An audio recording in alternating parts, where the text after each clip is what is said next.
2024 American general elections. We have Mr. Trump, Donald Trump, ex-president, and the current president, Joe Biden. So political experts and observers are talking about chances. Odds are that Mr. Trump is going to win. Мы привыкли, что is going to do something, это собирается. But both guys are going to win. So what is the sense of talking about it? What's the point? So going to win не обязательно означает собирается. Они оба собираются. Они идут туда, чтобы победить.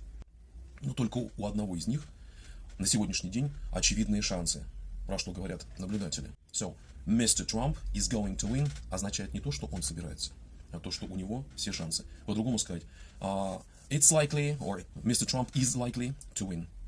Или in all likelihood, he will win. Здесь тогда можно сказать will. А можно сказать так, как мы уже сказали. Okay?